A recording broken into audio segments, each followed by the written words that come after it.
Comes the queen. That's my wife, Hazel.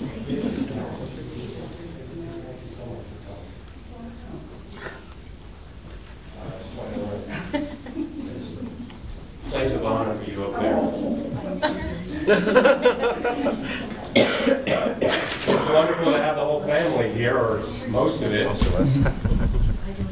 Yeah, I'm missing two daughters. My oldest daughter's Iris, and my other daughter's Andrea. And his Iris is number 1, he's number 2, Andrea's number 3, and he's number 4.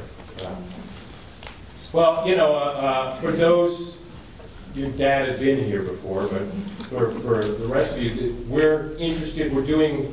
I don't know if Ramon actually knows specifically what we're doing, but we're creating a documentary theater piece, and what that means is that these students here who are interviewing you will be playing you on stage. Oh, wow. In your own words.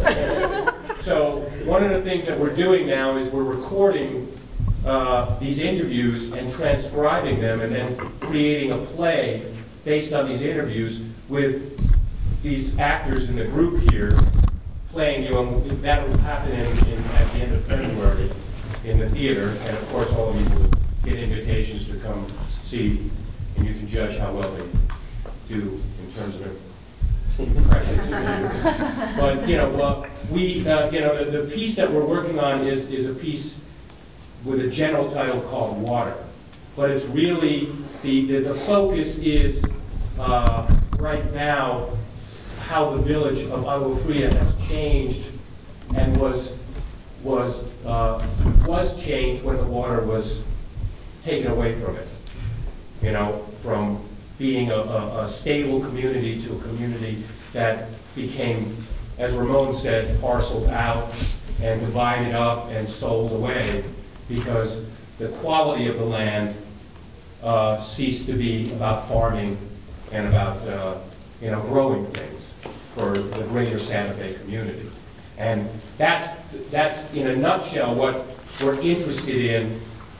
However, being all theater people here, the thing that we're most interested in is personal stories and things that you can tell us about your life in relation to the community, growing up, in relation to each other, how your lives were affected by growing up in Agua Fria, but also, you know, what it was like, what it was like to grow up in the community itself. So anything that you can share with us is all gold. So there's absolutely nothing that is out of bounds to share with us and to talk about.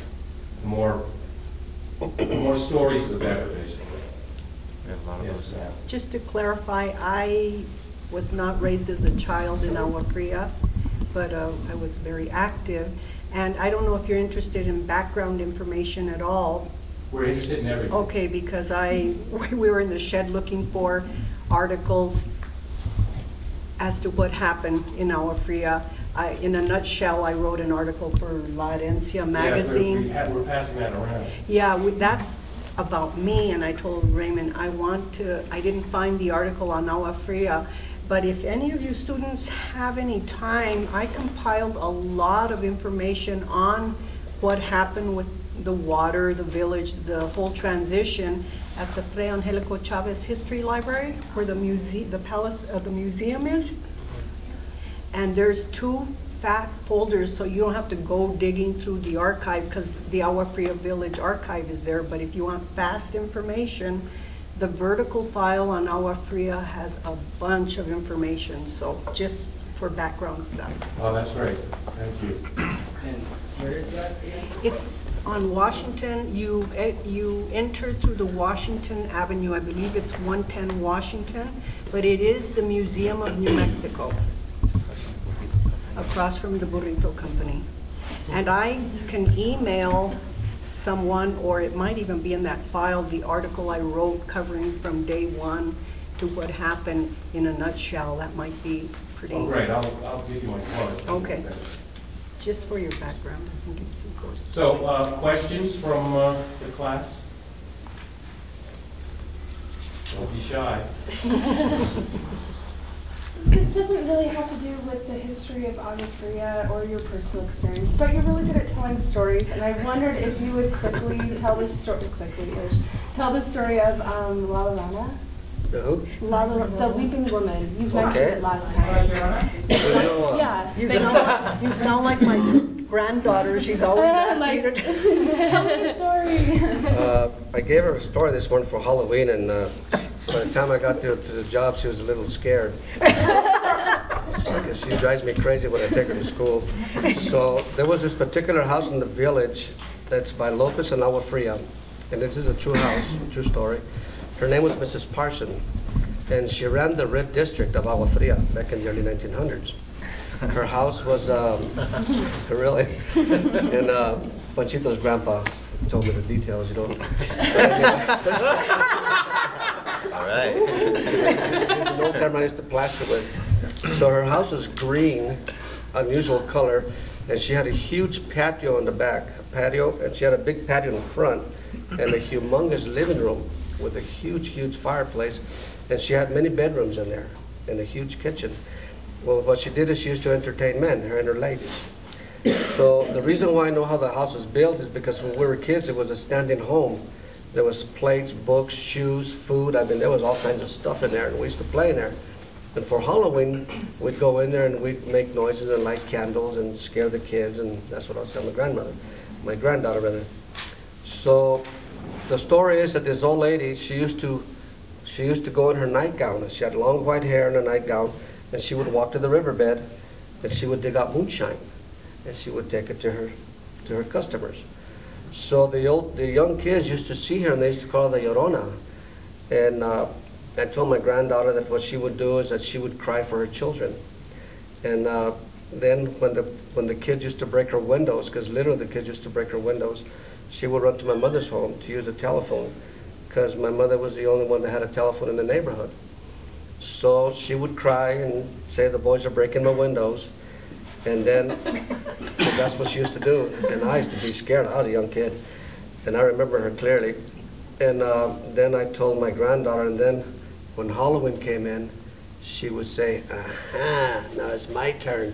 So she would fly around in her white gown, and she would chase the kids in the neighborhood on Halloween night only.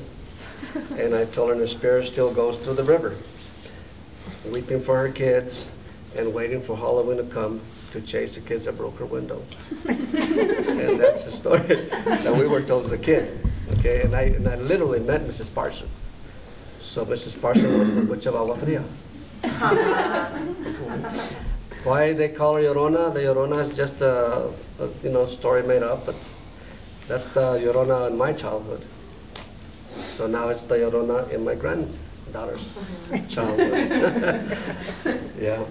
So that's pretty much as much as I can say about the Llorona. You're welcome. Now, did he scare you two with this story too? Well, other stories. They weren't just There's a curious lot of- of La Llorona. There's plenty of La Lloronas next to our area where we lived, so we're scared enough. So I'm kind of curious, Hazel, what prompted you to become such a chronicler of the village, not being a native? What got you interested in, and why did you take it upon yourself to be a preserver of the story, so to speak? Well, I think I was raised in a village called Los Duranes in Albuquerque, and it is along the Camino Real also. So that sort of is, when the Spanish came, they settled along the Camino Real. So Agua Fria is my Los Duranes. And what prompted me to start collecting material is that you could see that, you heard that the city was going to annex it, and you felt threatened by all this, and so I thought, we need to start becoming active for one. So not only was I collecting material, historical material, well, I worked in a wonderful place. So on my spare time, it was nice to find old photos, information, historical information.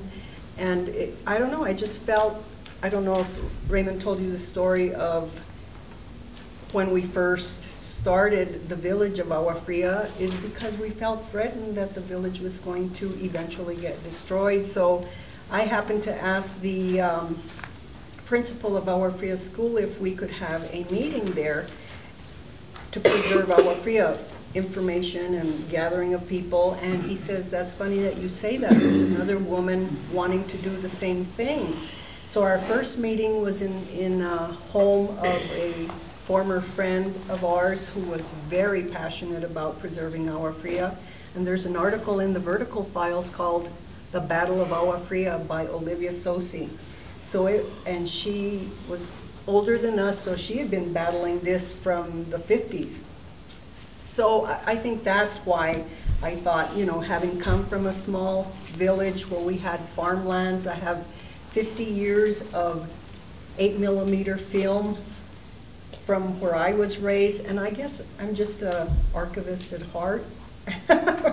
So I think that's why the threat of it changing, and boy, has it changed. And it was the desire to preserve this community.